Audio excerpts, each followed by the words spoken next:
આજે છોટાઉદેપુર જિલ્લાની અમે મુલાકાતે હતા અને અમારા ઘણા આગેવાનોએ રજૂઆત કરી કે છોટાઉદેપુર જિલ્લા જનરલ સિવિલ હોસ્પિટલની મુલાકાત આપણે લેવી જોઈએ, ત્યારે અમે મુલાકાત માટે આવ્યા છે. અહીં જે પણ મહેકમ પ્રમાણે સ્ટાફ જોઈએ એ સ્ટાફ પૂરતો નથી, એના ટેકનિશિયનો પૂરતા નથી અને જે સ્ટાફ નર્સો છે એ પણ ટ્રેનિંગમાં છે, એવા ઘણી જગ્યાઓ ખાલી છે. ત્યારે જે લોકો અહીંયા છે એ તો ખૂબ મહેનત કરે છે, સારા પ્રયાસ કરે છે, લોકોને સારી સારવાર આપવાના એમના પ્રયાસો છે જ, પણ જે ખાલી જગ્યાઓ છે તે ભરાઈ નથી. એના કારણે અહીંના આદિવાસી લોકોને ખૂબ જ હાલાકીનો સામનો કરવો પડે છે. જે પ્રસૂતિ વિભાગ છે એની મુલાકાત લીધી છે, એમાં આજે પણ ગાયનાલોજિસ્ટ નથી, એટલે એક્સરે મશીન પણ બંધ હાલતમાં છે. અહીંયા સિકલ સેલ એનેમિયા ચકાસણી માટેનું મશીન બંધ હાલતમાં છે.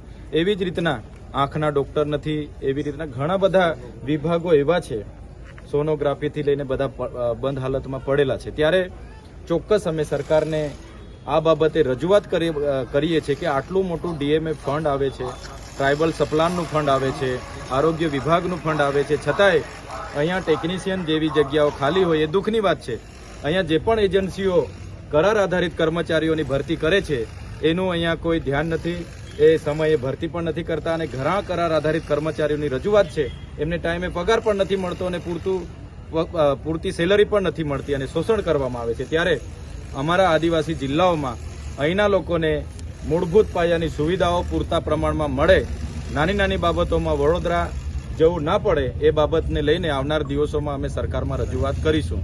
અને ફરજ પર જે પણ અધિકારીઓ છે આજે બધાને અમે સૂચન કર્યા છે કે સમયસર બધા અહીંયા હાજર રહી અને અહીંના લોકોની સેવા કરે, એ જ અમે સૌ પર અપેક્ષા રાખી રહી છે.